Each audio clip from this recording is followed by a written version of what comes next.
Well, Rod, here we are, right on the log slip of the Sweeney Cooperage Limited. Now, this particular log is a typical Cooperage log. BC hard fir, we call it, but otherwise Douglas fir. Now, these logs are towed in from Fraser River, from Vancouver Island, and many other parts of our beautiful evergreen country of British Columbia.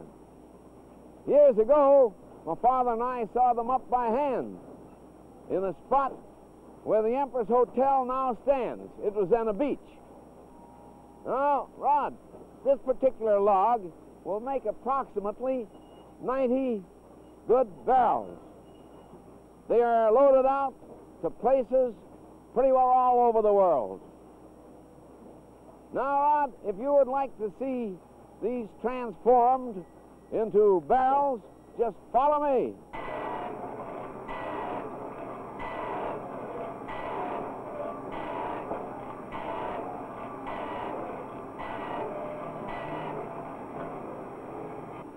Those markings indicate the manner in which the short blocks are cut into pie-shaped bowls. They are split in this manner so as to make straight grain staves. Yeah, well, here's where we split the big blocks into pie-shaped bolts. And we split them with a steam hammer and a wedge. And that is because we want to follow the grain so that they're tight, straight grain staves when we produce them and they won't break. That hammer is operated by hydraulic steam, and the wedge is used for splitting in order to split and produce straight grain staves. From here, the entire block, after it's being split, is carried by a live chain along to the boulder.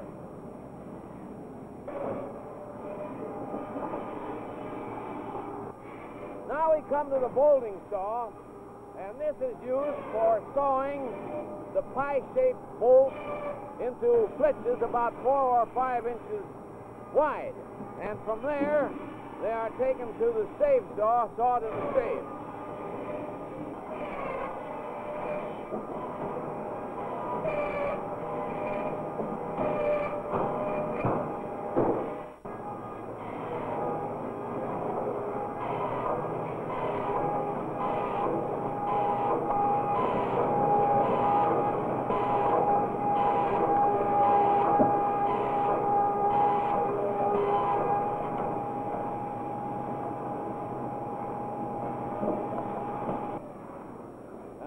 Come to the stave saw.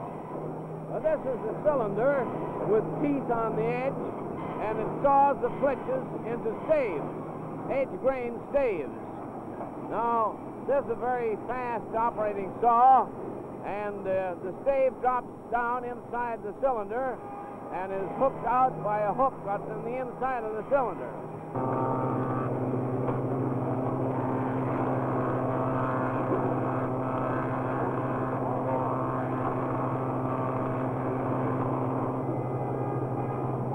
This is the stave planer, where all staves are planed on the inside, so that when the barrel is made, it's nice and smooth.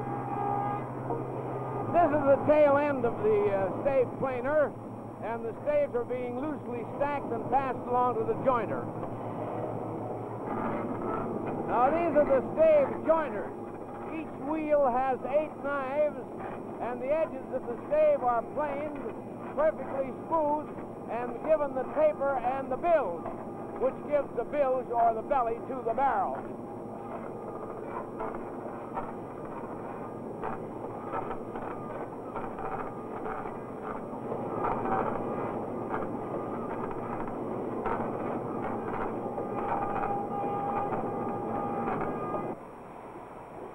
Yes, this is the stave setting up department, and these staves are set up so many to the barrel in order to give it the proper build, or sometimes called the belly of the barrel.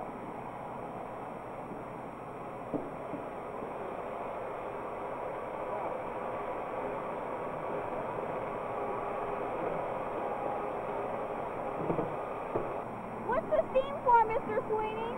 Well, the steam softens up the timber and makes them bend readily. And once they are bent, they stay bent.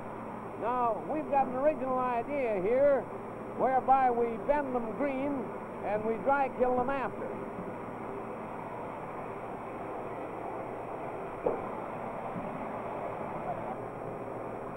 This bender is a windlass with a cable, and it works automatically, and it's used for the bending of the staves in the barrel shape.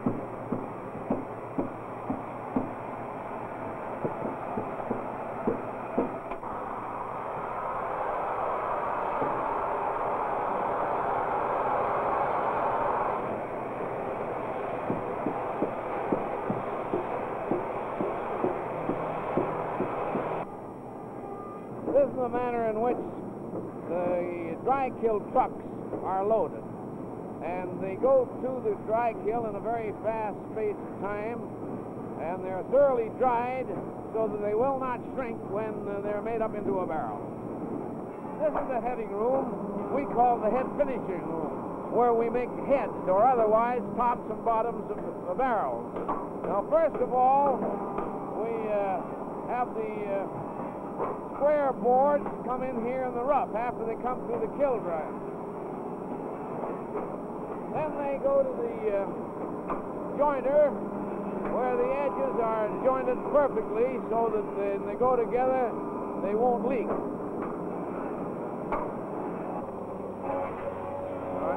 Now, this is the head finishing room, and this is the final operation where they turn the squares into circles.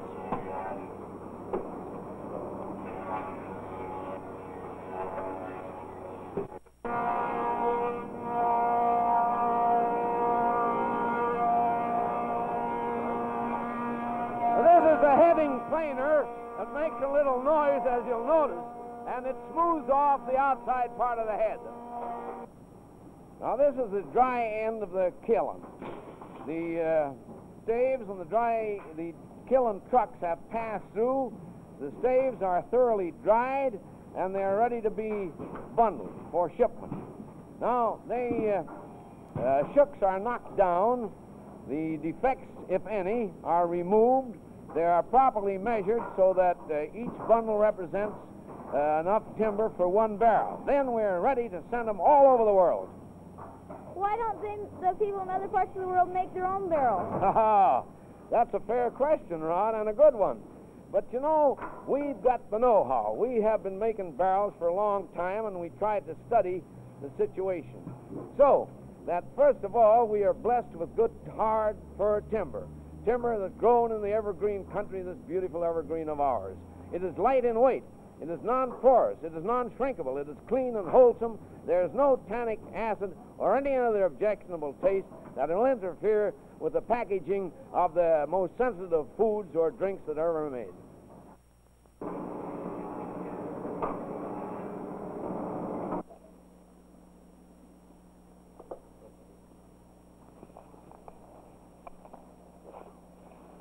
Well, Rod, my boy, that just about finishes the mill operation so far as staves are concerned.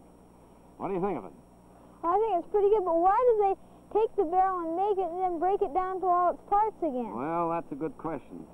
In order to bend them properly, we set them up. But we couldn't set them up and send them to very long distances in the made-up form because the freight is entirely too much.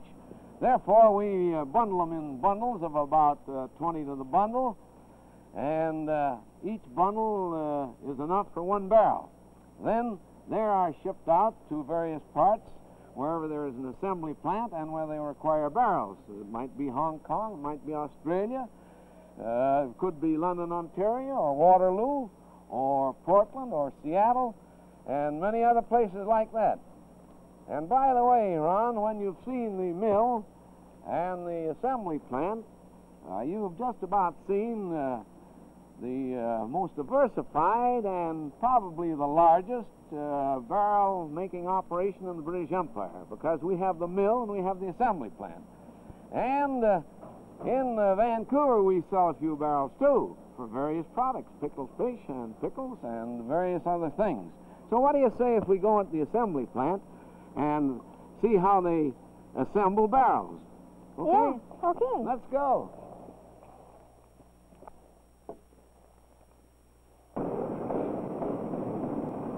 Oh, this is where we start all over again. Yes, I guess we do. We start the assembling here. These staves are delivered to this assembly plant in Vancouver, the same as to Seattle, Portland, Ontario, or any other part of the world.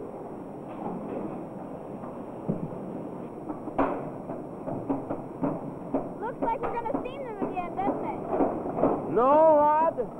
We don't steam them again because it's not necessary, but we do heat them a little and soften them up so they go together properly, and also to take off any surface moisture that they may have accumulated.